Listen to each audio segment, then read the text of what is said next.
Thanks everyone for coming around. My name is Sophie, and I'm going to tell you about a fascinating topic of contravariance.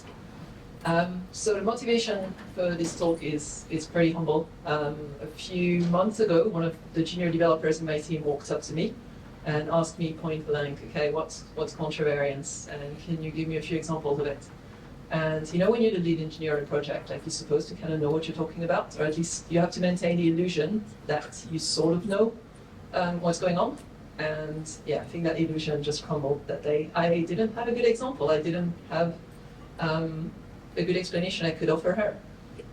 And the more frustrating bit is that I've actually worked with contravariants a lot. I think many of us have. You know, we may feel very intuitively very comfortable working with it, but when you have to translate that intuition with code into words that you can exchange with another human being, sometimes it's a little trickier. So I think the target audience for this talk really is twofold. It's either people that are still newer to Scala and maybe don't really fully understand contravariance yet, or perhaps, those amongst you that are, you feel very comfortable when you have to work with contravariance on your own, but if you've ever been put on the spot, maybe you found that it's a bit harder to explain to another developer. So hopefully whichever of these categories you fall into, you can get something out from this talk. There's very few prerequisites to understand the talk, really. You need to, one, understand subtyping, so this sort of thing. And if you are using Scala 2, that might be a sealed trait, that might be a sealed abstract class, but that's something that you must be familiar with, and in particular this idea of substitution, this idea that if somewhere in your code you need to pass an instance of animal, you could instead give an instance of cat or dog. That's one thing that must feel familiar. And the other one is type classes. There's very little to know about them. If you don't know that they're called type classes, just think of them as traits that take one or more type parameters, and that's good enough to follow along with the rest of the talk. So the outline is going to be as follows. We're going to work through an intuition building example, which is a bit of a toy example, and it might feel a little bit tedious at times, but I think it's a good one, because if I do my job properly today, I'd like you to come away not with like some rule of thumb that you can remember, but with like an example that you can use to really work back from first principles. When do you need to use covariance, and when do you need to use contravariance? So bear with me on that one. There'll be quite a bit of code we look at, but hopefully you'll come away with some sort of intuition of when to use which. Then we'll quickly have a look at where you actually encounter contravariance in practice. And finally, we'll end by trying and work out why is contravariance so difficult. I don't claim to have a definitive answer to that. So if you have other ideas to why contravariance seems to be so hard for some people to grasp when covariance is usually super obvious, come find me afterwards and let me know your thoughts on that. Okay, so let's start with our first example. We're going to use this very cliche subtyping example where you have an animal parent type and then you have cats and dogs examples. And we're going to look at two different type classes. One of them is a rescue type class. So when you define an instance of rescue for some type A, you can adopt instances of A. All you need to pass a name for the A you want to adopt, and then you'll get an instance of A in return. And the second type class we'll look at a bit later is a clinic type class. You bring in a patient of type A for some examination, and you'll get back an examination report of some sort, which takes the form of a string. Right, so let's look at the first one of those. Here's, we can define an instance of that, for example, for a dog type. That's pretty straightforward. The constructor of dog just takes two parameters. There's the name that you've specified in the input, and then it also requires a breed. And here I've made the decision, you could implement this differently, but I've made the decision that since this is a rescue, the breed is going to be picked for you at random. You don't get to influence that in any way. And similarly, we can also define an instance for the animal type, for example. And there again, an animal can be either a cat or a dog. So in my implementation, I've taken the decision to return you a cat half the time and a dog the rest of the time. So the implementation could vary slightly, but I think these are fairly sensible ones, given the type signatures we've got. So let's work through a first problem statement together. Let's say that somewhere in my code, I want to have the ability to adopt an animal. So I'm probably going to define some sort of method that looks something like this, where I'm just going to take a name, and it's going to require an instance of my type class. And the implementation of that method is then super straightforward. And I did a bit of research on that a couple weeks ago. Let me know if you know. Apparently Poppy is a very popular name for both cats and dogs. I don't know any of them with that name, but yeah. If you know what's the like archetypal pet name in the UK, let me know afterwards, and I can change it accordingly. But let's say, I'm going to try and adopt an instance of an animal, call it Poppy. But I'm going to run into the following problem, which is that the area I live in, there are only dog rescues. There's no animal rescues, right? And the way this manifests itself when you look at code is I only have access to an instance of rescue for the type dog. I don't have an instance of rescue for the type animal. So the question, of course, here is, well, does this actually make sense? Can I actually, do something like this? Can I use a rescue dog in place of a rescue animal? Does it make sense logically? And then can I convince the compiler that this makes sense and get it to work with that? So we want to try and get this bit to compile, right? Knowing that we don't have the instance of rescue animal that we said we needed up there when we declared the adopt method. So obviously, at the first try, this doesn't work. The compiler is not particularly helpful here. It just tells you, yeah, I don't have the instance that you need. So before we try and convince the compiler that what we're trying to do is sensible, let's try and convince ourselves. So if we reason about this logically, we said that I wanted to adopt an animal, and we know dog's a subtype of animal. So the question is, does it make sense for me to adopt an animal from a dog rescue?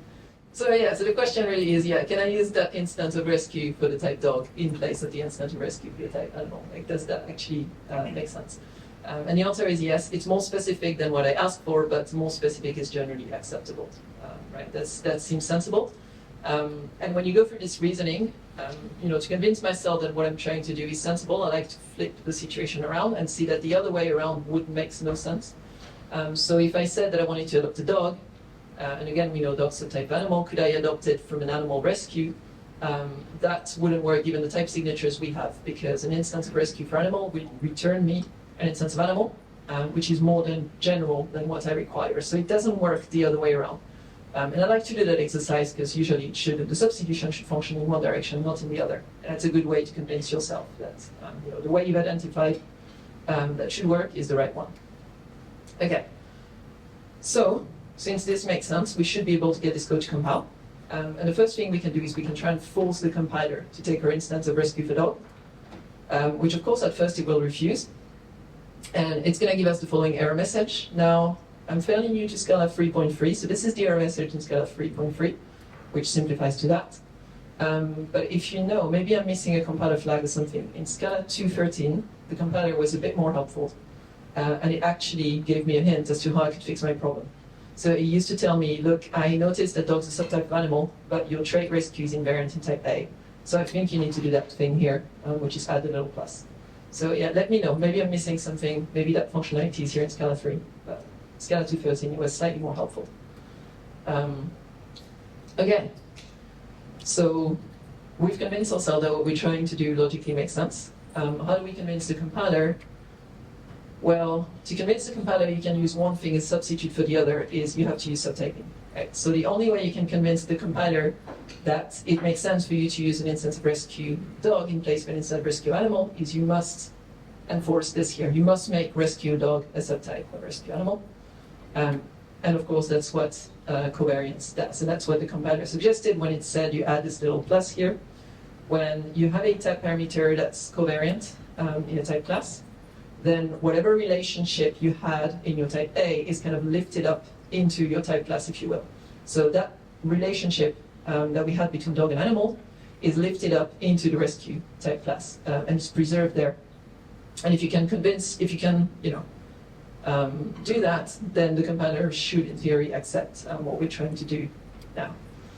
So once I've done that, this code will compile, and in fact, I can even remove the explicit summoning of my type class instance. The compiler is clever enough to now figure out, okay, I don't have this rescue animal, but I have something else that I can use as a substitute. And you can go and look for it. So that was covariant. So the quick recap, invariance is what we started with. There's no plus or minus sign in front of your type parameter. And when you have a type parameter that's invariant, no matter what relationship exists within your type A, that relationship is absolutely not preserved with the type class. So there's no relationship in that case between rescue dog and rescue animal. There's no way of you using one in place of the other. Whereas with covariance, that relationship is lifted into the type class and its direction is preserved. So rescue dog is the child of rescue animal. Okay, so covariance in general is fairly straightforward graph for most people. Let's look at the interesting one now. So we have this other type class that we started with, clinic. We can bring a patient up type A for examination, get some sort of report, and again we can look at a couple of implementations of that. So we could implement it. Oops, sorry. Slide back. Yeah, we can implement it for dog. And this not very interesting statement that we can print, but we can say something like that. We can print the name and the breed of the dog. Similarly, we could also declare an instance for animal type. And there we might want to use, when we have a sum type like animal, we might want to use a pattern match to adjust slightly the behavior of our method based on the particular subtype that we encounter. But yeah, both of these work. And again, let's try and work through a problem together. So let's say I want to take my dog to a vet for a checkup. So I'm probably going to define some method of this sort, examine, with very straightforward implementation. And I gave this talk a couple of weeks ago in France, so I've used Médor, which is the archetypal dog name in France. In every children's story, apparently the dog is called Médor. So there you go, we've got an instance of dog called Médor. And of course I want to try now and see if this code compiles. There's a slight problem, which again, the area I live in, there are only animal clinics, right? And so we have to work out, so in practice that means you only have an instance of that clinic type class for the type animal. You don't have it for dog, which is what we said we required in our code earlier. And so the question again is, first of all, does this even make sense to try and do this sort of substitution? And then can we convince the compiler that it makes sense? So yeah, the first attempt obviously will not compile and it's not super helpful. You just get told, well, I don't have an instance of clinic for dog. So logically, if we try and work through this, so we said I want to take my dog for a checkup. We know dogs are subtype animal. Question is, can I take my dog to an animal clinic? And the answer to that seems very sensible, yes. It's an animal clinic, they can deal with both cats and dogs, so it seems perfectly reasonable to bring my dog there. And if we try and do this example the other way around, like we did last time, I want to take my animals, say for the sake of it, have a cat and a dog. I want to take them for a checkup. Can I take them to a dog clinic? And this way around, no, it wouldn't work. For the obvious reason, they wouldn't know what to do with a cat. So again, we can see that we can probably do some sort of substitution with that clinic type class, but it works only one way, not the other. And the way it works is that you can substitute the clinic animal for the clinic of dog. So, like we did last time, we can try and force the compiler to do that at first, which is going to refuse with a rather unhelpful error in Scala 3, but in Scala 2.13, it would actually tell me, okay, yeah, problem is your clinic type class is invariant in A, add this little minus sign, and that should resolve your problem. And what does this little minus sign really mean is, well, we're trying to do the following substitution. We're trying to use clinic of animal in place of clinic of dog, and the only way you can get the compiler to accept this is if you make clinic animal the subtype of clinic of dog, right? And you do that by adding this little minus sign here, which is going to make your type class contravariant. So contravariant, being similar to covariance, we're going to take a relationship that exists within the type A, we're going to lift it into the type class, but then we're going to flip it around, right? So whereas dog was the child of animal, now clinic animal becomes the child of clinic dog. And that's the way you can do this sort of substitution. So that was contravariance, that's all it is really. There's nothing fancier than that. So where do you actually find it in practice? Because the example we just looked at obviously is a bit of a toy example. I guess most of us don't work with that kind of domain model every day involving cats and dogs. If you do, let me know when you're hiring. But more common places where you'll encounter that are codecs. So I've taken these two type classes pretty much straight out of the Cersei library in Scala. So we have a codex will have usually a decoder and an encoder to go from some instances of your type in programming language to some data format. And yeah, the decoder will tend to be covariant, the encoder will tend to be contravariant. If you haven't worked with codecs before, basically they let you move from like less structured forms of data. So a string or a byte of array an array of bytes is probably the least structured data form you can think of. And then some user-defined type A is probably the most structured. And then you may have intermediate representations like JSON type, for example. And when you're decoding, so you're moving from least to more structured, things can fail along the way. So you may have a string that doesn't have valid JSON, or your JSON might not contain the right fields that you need to build an instance of A. So when you're decoding, your error type, so you'll usually return an error type. Maybe you're decoding successful, maybe it's not. Whereas when you encode, we usually consider that there's no chance of failure. You're going from more structured data to less structured. That doesn't usually tend to fail. So yeah, so that's all that codecs do, really. And if you want to convince yourself that an encoder should be contravariant, you can take a simple example like that. Again, I've defined a method that takes a JSON encoder for dog.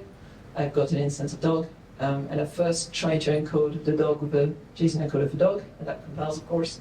If you want to convince yourself encoder is contravariant, basically you can try and do a substitution like that. So instead of using a JSON encoder for dog, you can use a JSON encoder for one of the parent types, and that should as well compile. And then the second place where you might encounter contravariance is functions. If you've ever taken a peek behind the curtain, really functions in Scala are traits like this. And there's various ones of them based on the arity of the function. But again, the input parameters are all contravariant, and then the output parameter is covariant. And it allows you to do stuff like that. So for example, because thanks to contravariance, a function that takes an animal and returns you some string becomes a subtype of a function that operates that takes a dog and returns a string. So you can actually use that one as a substitution. You can have a function that takes a wider kind of input and assign it to a narrower type here, and that works thanks to contravariance. Yeah, you can do the same with covariance with the output type. So by now, maybe you're starting to see a pattern. You might notice that we tend to use covariance when our type parameter is going to be used as an output. So our rescue returned us an A, a JSON decoder is going to return us maybe an A, and similarly with functions, it's using the output type. And that works, covariance works for output type because it's okay to give a more specific output than what's being requested. That's generally acceptable. So maybe the output that you have to give back is an animal, but it's fine to give something more specific, such as a cat or a dog. And for contravariance, we tend to use them for input type parameters. Again, so for the free example we looked at, it's always used in input. And the reason this works is you can give an input that's more powerful than what's been required, right? So again, if you asked for a JSON encoder for type dog, it's fine to give you something that is capable of encoding the type dog and more. So that's why you can use contravariance in input types parameters. So why is it so hard really, if it's just that? So again, don't have a definitive answer to that. I think the number one reason is, well, first of all, it's far less common than covariance. You'll run into covariance very early in your Scala journey. I think in chapter 3 of the Red Book, you'll see it when you look at the list type. So all the collections in Scala, they tend to have covariant type parameters. You'll also find it when you look at error types. So when you look at options, try either. You'll find it very early. Contravariance takes maybe a little bit longer to come across. And then the second reason is I have a suspicion, because I caught myself doing that, I have a suspicion that sometimes people attribute to covariance behavior which actually comes from subtyping. So a quick example of this is if you have the following type class, func, which is basically the function that takes no input and returns always returns you something of type R. Here's an example that works thanks to subtyping. So I declare a func of animal, and only in the implementation I'm going to return a dog. So that works thanks to subtyping. Now, this, however, works thanks to covariance. And they're very similar. The only difference is the type parameter here. It's the only difference between those two. So I think sometimes people get mixed up between the two, and they attribute to covariance really what it brought about by subtyping, and then they try and change the type class to be contravariant, and they try and do something like this. They try and make a func of dog, and they're like, oh well, now it's contravariant, so surely you can return an animal. Of course, that doesn't work. That's never going to work. But I suspect that's maybe one of the things that confuses people with contravariants, is they assume they can do things like that, when really, no, you can't. That's nonsense. But let me know if you think if there's other reasons you've come across why contravariance is so confusing. But yeah, as a recap, so yeah, invariance, no relationship, regardless of what relationship exists between your type A, they're not brought into the type classes. Covariance, the relationship is lifted into the type class and it follows the same direction, and you use that for output type. And then contravariance, yeah, that relationship again is lifted, but it's flipped around. And the reason you can do that is it's okay to pass as an input something that does more than strictly, what you require. And so it's used for input type parameters such as encoders, function input type parameters, and so on. So that was it. So thank you very much. I don't know if we have time for questions or. Time for it. All right. Any questions?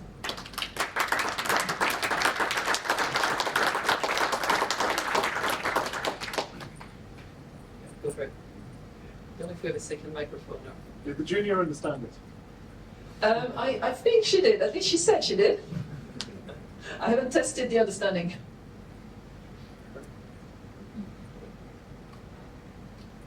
You have a question? Did she ever ask you another question afterwards? No, so maybe she did not. That's the clue, right? Yeah. I tried to do it a bit more concise than that, but yeah, maybe it didn't make sense.